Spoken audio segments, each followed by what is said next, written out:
We're going to be talking about Genesis today, but recently I was pondering the book of Ecclesiastes.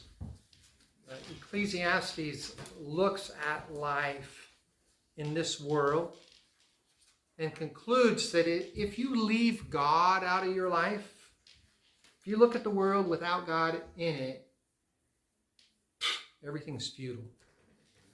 Everything is vanity. Everything is empty. It describes how you entered this world naked and you will leave this world naked. And that in between your naked entrance and your naked departure, life is full of trouble, difficulty, challenges, pain, sorrow, grief. For many people, Ecclesiastes is just so depressing, they don't even like reading it. However, the point of the book is that if you want to have meaning and purpose in your life, then God needs to be part of your life. Ecclesiastes is one of my favorite books in the Bible because it explains, and I can relate to it so much, how life is meaningless without God.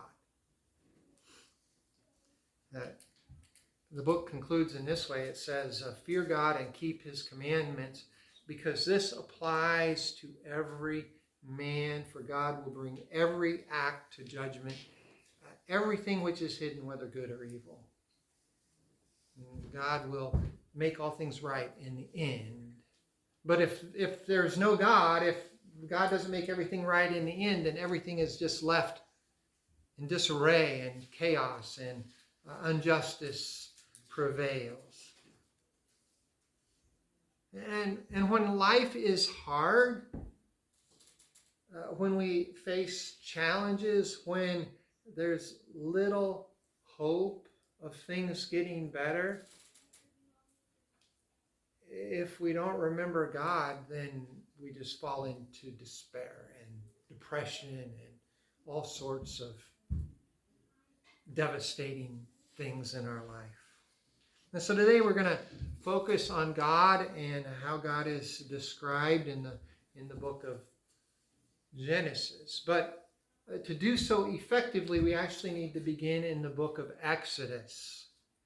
And so we want to think about Exodus. We want to think about Moses, who we could say is the main character in the book of Exodus. And we want to think about the situation that existed the day that Moses was born. On the day that Moses was born, for about 400 years previously, Moses' people had lived in Egypt.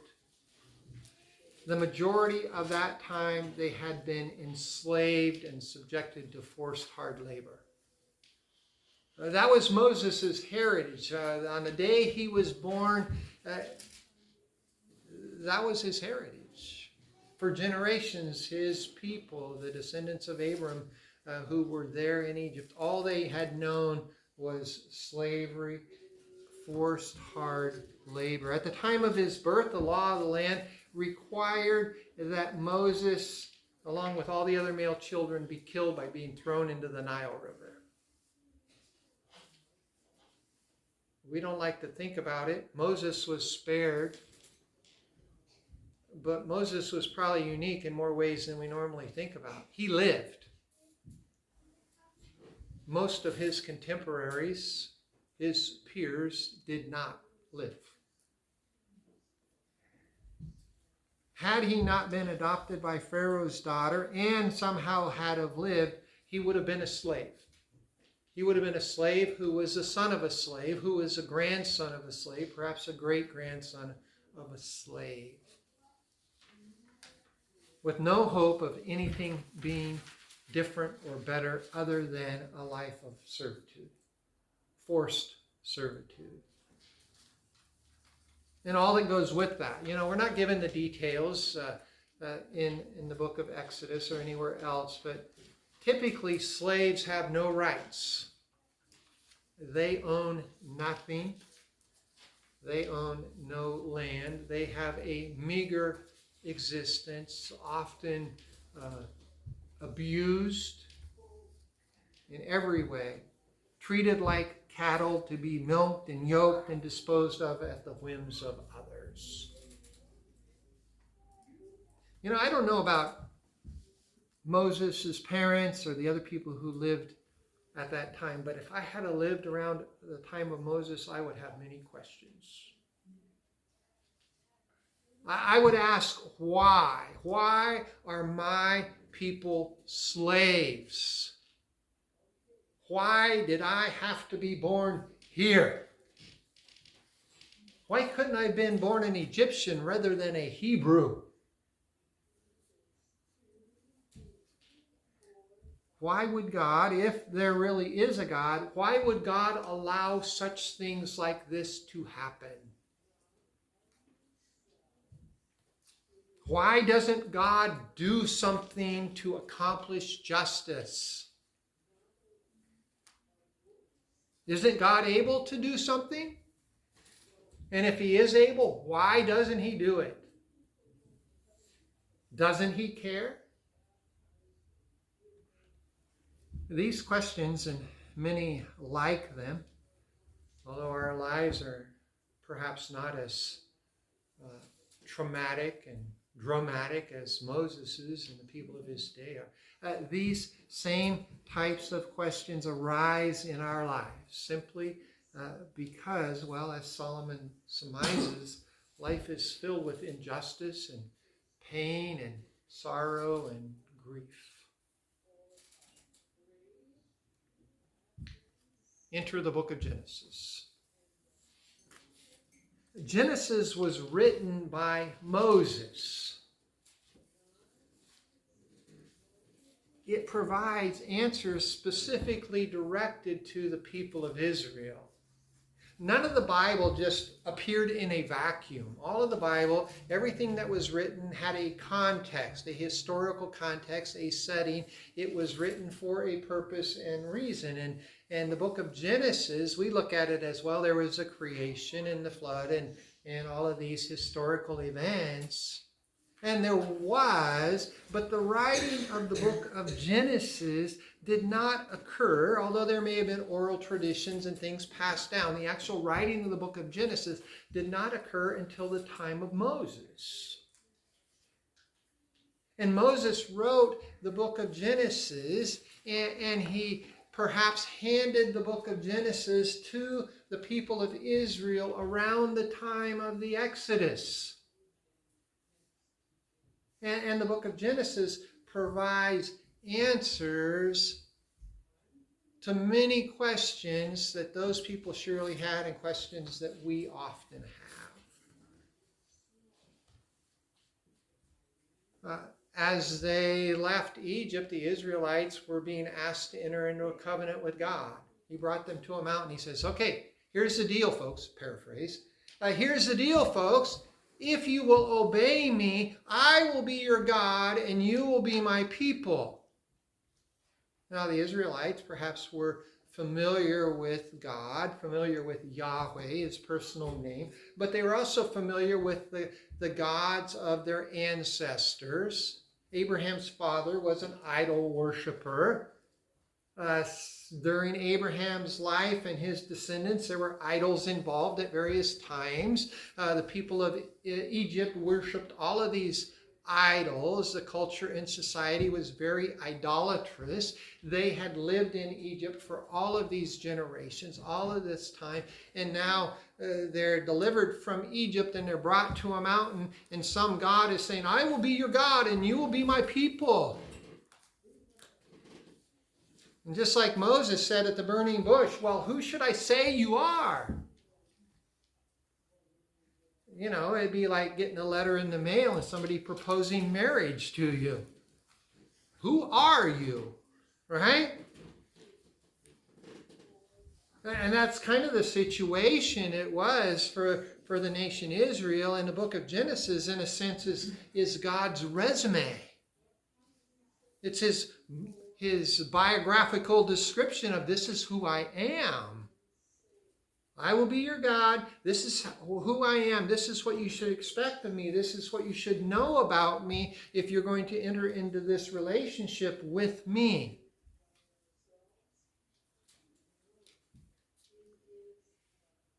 They were being asked to forsake all the other gods and worship him and him only. But who is he? What is he like? Can he be trusted? What can he do? You know, they attributed different abilities to various gods. The sun god could make the crops grow, and the rain god could do this, and the variety of the river. They worshipped all of the plagues that eventually came upon Egypt were associated with something they worshipped. And God is saying to them, you'll be my people, and you'll be a unique people, and you'll worship me and me only. And so their questions about who God was are equally important in our lives. They had perhaps the same questions that we often have, the questions that all people have in some way. And so in the book of Genesis, we're given very important insights into who God is and why our lives are the way they are in this world.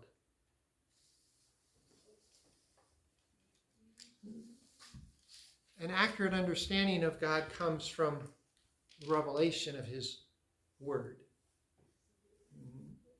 All people are religious in some way. All people have some understanding of the world and how it came to be and how they fit in the world and why the world is the way the world is. And we have those perspectives, but they need to be calibrated by what God says. And often our perspectives are wrong. And so as we come to the book of Genesis, and I should say, we're going to do the high-level drone fly over Genesis. It's 50 chapters, as Steve pointed out. We don't have time to read all of it. I'm assuming you're familiar with some of the stories. And so I'm going to rely on that. And if I miss something, you don't connect with something, well, it's here on the pages. And I'm going to encourage you to read Genesis when we're done. But Genesis is the book of beginnings, and we should think about it as if we were an Israelite in Egypt sometime around the Exodus. Moses comes and he says, God says, Yahweh says, let my people go. Well, do you want to go or do you not want to go? Well, of course I want to go. I don't like being a slave. But it wasn't just go, it was go and become God's people. Well, I want to go, but do I really want to become one of God's people? And so as we come to the book of Genesis, it contains important truths for our lives and for our faith. And as we come to Genesis chapter 1 and 2, we see that God is the creator. And this is an important distinction. Everybody worships some sort of God, but the things that they worshipped were things that existed in the creation. They worshipped the sun, they worshipped the moon, they worshipped the cows, they worshipped the rivers, all of these different things that they worshipped. And God introduces himself and says, hey, I am the one who made all of that. It's not just a creation account so that we know the beginnings. It's a creation account to know that there is a creator and there is a creation, and the creator deserves to be worshipped, not the creation. And so he introduces himself to them that way. God is outside of, he is separate, he is distinct from the creation. That's what the word holy means. God is holy. There is the creator, and everything else is the creation. God is separate and distinct from his creation. God is creative. The creation is amazing. It's just amazing. It's so wonderful. Creating wonder. You know, a grasshopper. Nasty little tobacco spitting bugs, right? But, like, its legs are like, poof. And some of them can fly. And God created all of that so it all works together, and every other creature, and it's just, whoa. The diversity, and no matter what area you look at, everything is so different and wonderful and related, but it's just amazing. God is creative. God is powerful. God is powerful. We learn from creation that God is powerful. Scientists have determined that the creation functioned in certain ways, that things go from a higher energy level to a lower energy level. That's the way it is in our world. Things go from order towards chaos, unless there's some sort of intellectual intervention. God created and he spoke all things into existence out of nothing. Everything we have, everything we make, everything we do, we take something that God has already created and we change it. You know, this bottle was probably made out of petroleum. I'm not sure exactly how they make plastic out of oil, but God made all of the ingredients. We took them and we were very creative in making this plastic bottle out of slimy old crude oil. That's pretty cool, actually, when you stop and think about it. But the creativity of God and the power of God to make everything that exists.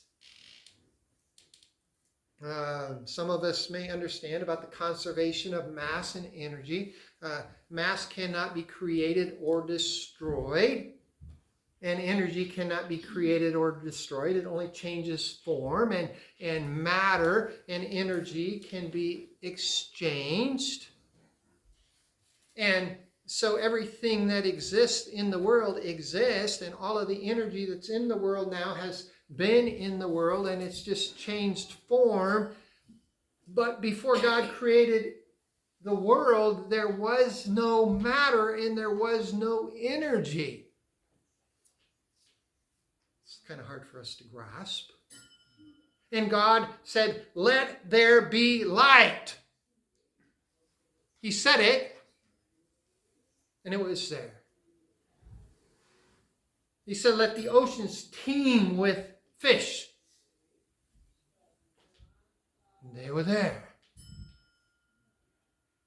And God created not just matter, but he created creatures by the power of his voice. He spoke it into existence. And so God is powerful in order to create all of these things. God not only created them, he created how they work. You know, science in its purest form is discovering how things work. That's what science is. I love science because it is discovering how God made things and how things work. How hydrogen atom will come to an oxygen atom and they combine together and they make water. That's amazing. And how water is unique among all of the things that God has created, in that water exists either as a gas or as a liquid or as ice. And Ice is one of the few substances that when it gets water, when it gets colder and it makes ice, it is lighter than when it was warmer. And if ice didn't float, then all of the ice would sink to the bottom of the lakes, and all the lakes would kill all the fish, and it would never thaw out. But God made it the way He did. And we could go on and on and on. I'm getting sidetracked here. The point is, it is quite arrogant of us to try to use the laws of science to exclude the one who created them. We try to take what we've discovered about how the world is and prove that God didn't create it because we don't want to be accountable to God. So God is telling the Israelites that He created everything. Creation was a greater miracle than anything science has ever discovered. And God created all things good, we're told. Everything was good. And God has the right and the prerogative to do with the creation as He chooses. He's the potter and we're the pot. The earth is the clay. The creation is the clay. And He can make whatever He wants out of it. And we have no right to question that because He is the one who made it and He's the creator. And so when you think about the Israelites and they learn about God being the creator, the one who has made all of these things, there's no comparison between Him and whatever gods they might worship. He should be worshipped. And so as He says, I am God, I am the Lord your God, I am Yahweh your God, I brought you out of Egypt, and I am to be your only God. Oh, we get it. Right? He is the one and only creator, and we should respond to Him accordingly. And next we see that the evil in the world is a result of man's sin against God. And so that's Genesis chapter 3, of course. The Garden of Eden, they disobeyed God. And we look at the world around us and we go, why am I sick? Why was there an earthquake and a tsunami and it killed all of these, quote, innocent people? Why was there a forest fire? Why is there a disease that makes my grandchild ill? Why? Why is there death? If God is good, then our logic concludes that none of these things should exist. If God is good and He made everything good, I don't see everything as being good. I don't know about you. Things are bad. There's a lot of bad things. And as the Israelites struggled with their bondage and their hardship, and as we look at the world around us, we immediately see and we often say, well, there are many things in the world that are not good. And we're right. They were right. And we question why there is so much in the world that is bad. And the answer is given to us in the book of Genesis. The truth is that it's because of man's sin against God, that has resulted in the entire creation being changed. Mankind and the whole of creation became separated from the Creator. For mankind, sin resulted in a life struggling to avoid death. Death looms, and our whole life is in some way affected by, we don't want to get hurt because that may result in us dying. We don't want to get sick. We want to protect our life, preserve our life. And all of that is the result of sin entering the world, because without sin there is no death.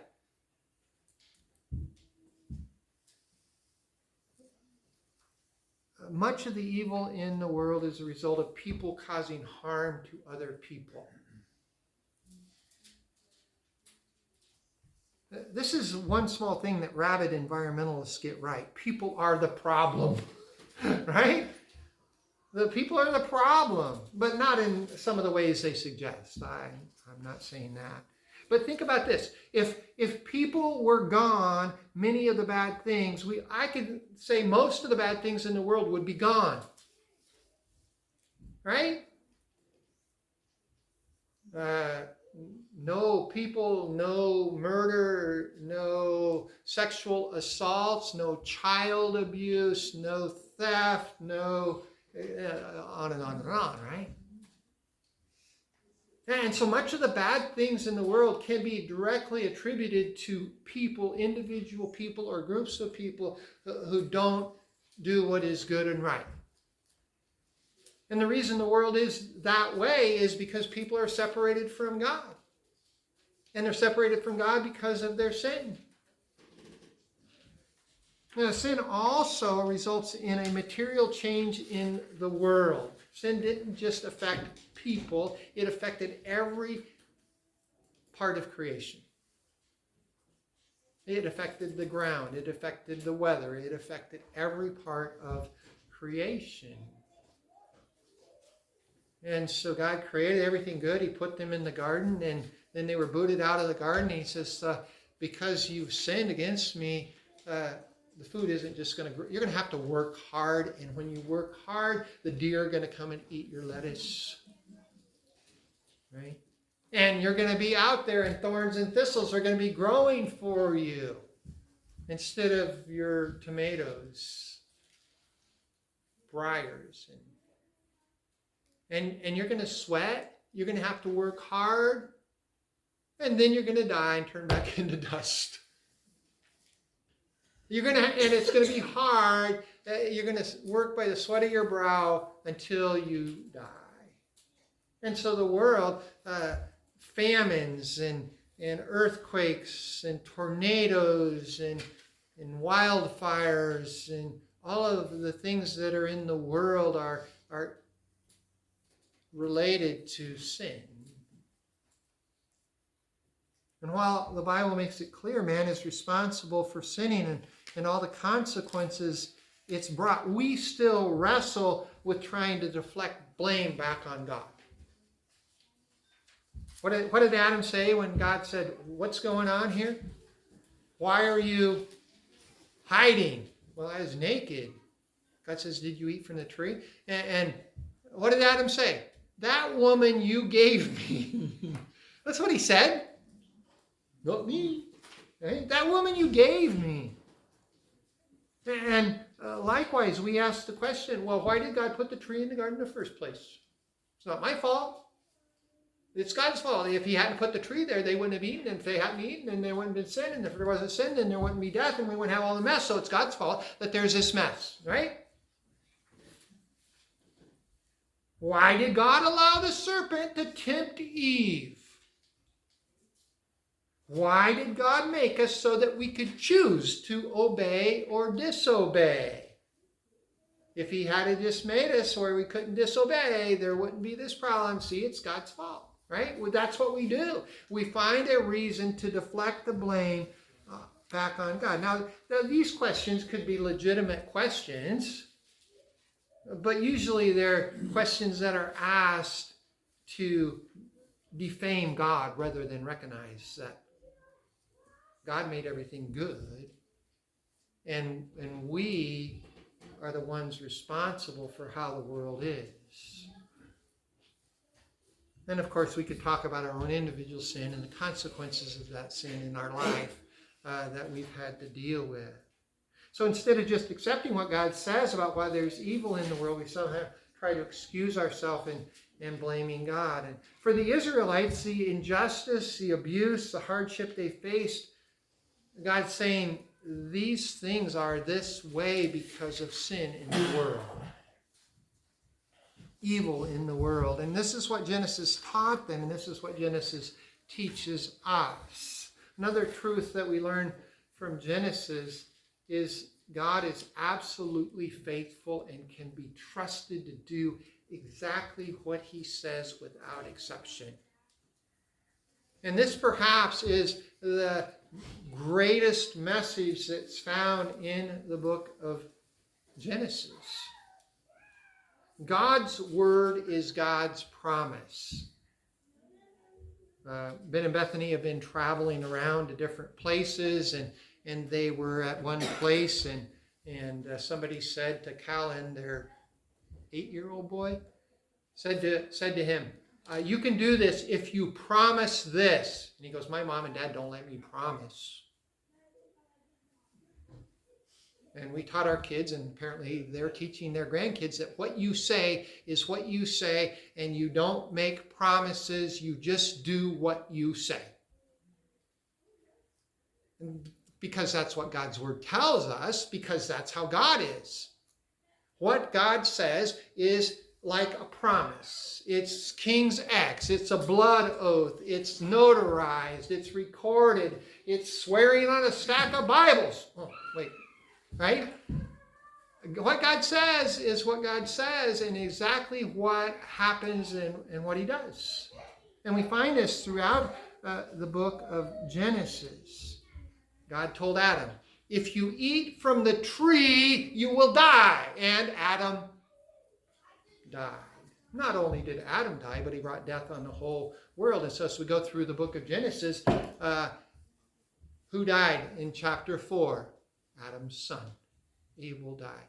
Oh, what about chapter 5? There's this genealogy, and it's not just about descendants, but it's he lived so and so long, and then he died. And then he, and then he, and then he, and then he. And then it ends with Noah, and Noah was told by God, I'm going to destroy the world with a flood, and some people died, like everybody but 8 people, just like God said. And so God told Noah to build an ark, and God would save Noah and his family, and everybody else was going to die. And guess what happened?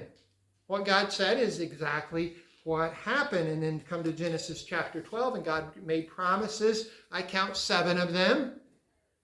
And the rest of the book of Genesis are stories.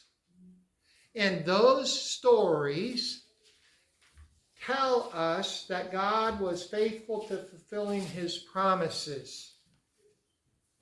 All of those stories, you start at Genesis chapter 12 and you read the story, and in those stories you can see, God is working to make Abraham a great nation. God is making Abraham a blessing. Those who curse Abraham, God is cursing them. And so the next time you read Genesis, I'd suggest this. Take Genesis chapter 12, verses 1 to 3, write down the promises, have it on a paper or 3x5 card, and as you read the rest of the book of Genesis, ask which promises are being fulfilled.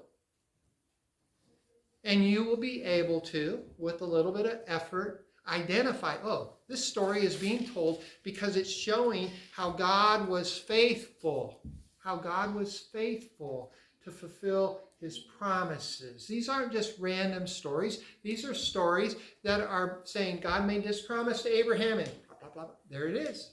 God made that promise, and there it is. And God made this promise, and there it is. And some of them, there's more than one promise. And sometimes it's just repeating the promises, but there's this correlation. And so as the Israelites are in Egypt, and God is making promises to them, and they're wondering, can we trust God? Well, there it is.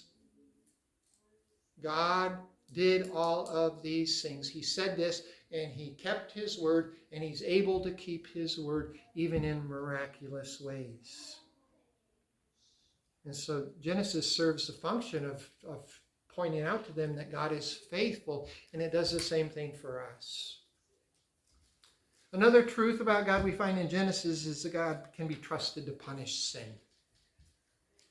So God says, if you obey me, I will bless you. If you disobey me, I will curse you. If you sin, you're going to have consequences of those sins.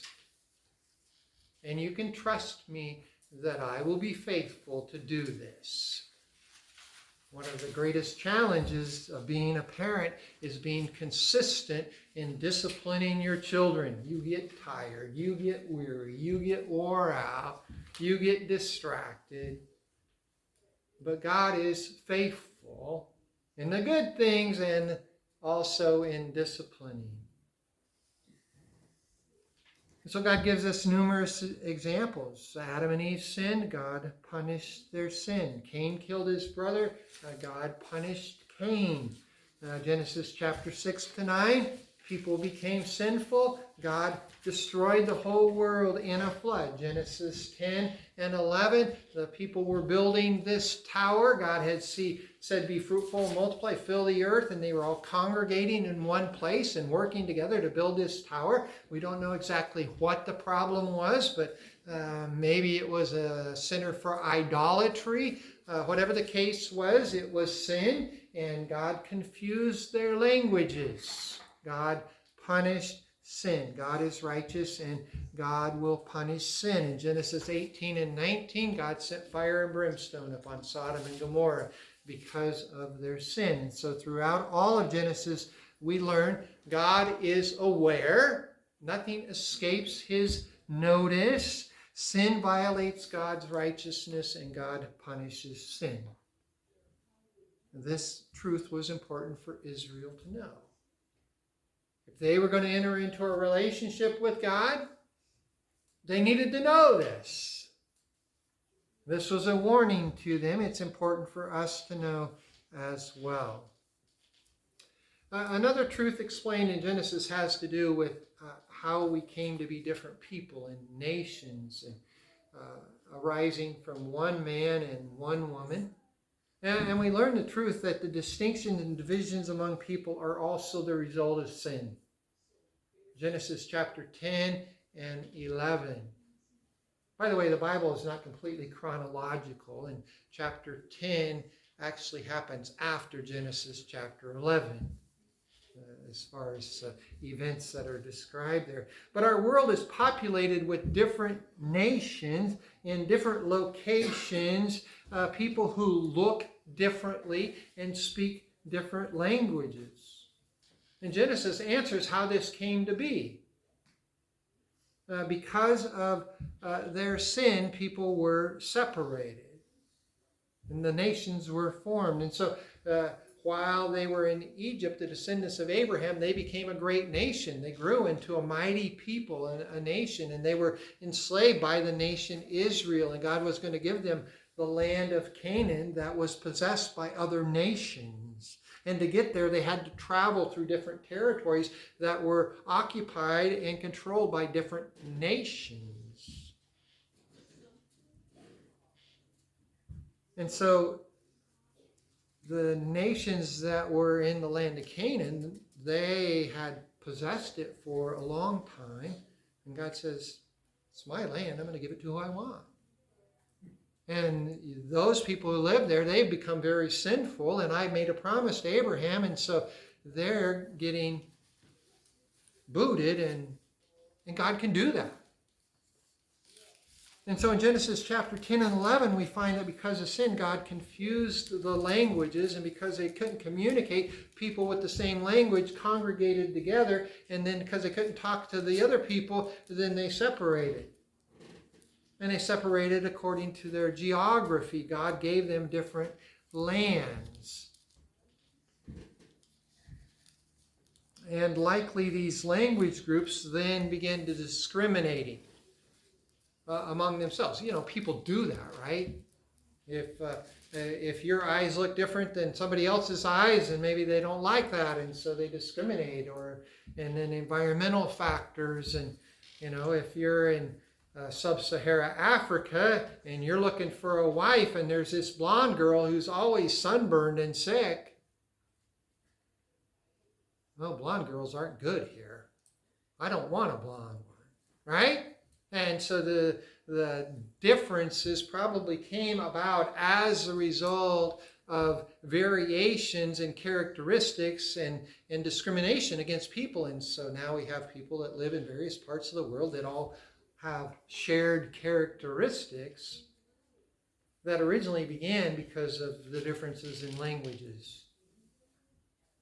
And so God created people. He created the nations, and he gave land to nations according to his will, and he punishes sin. And so Genesis informs us of how these things came to be. This is the world that we live in today.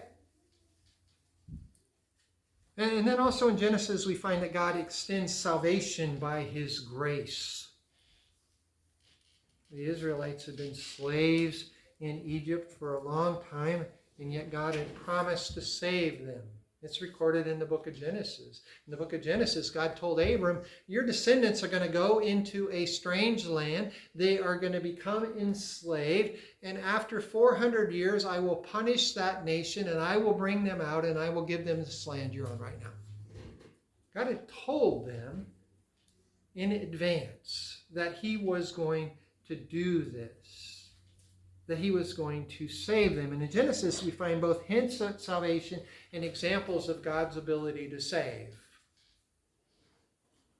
In Genesis chapter 3, we have two allusions to salvation.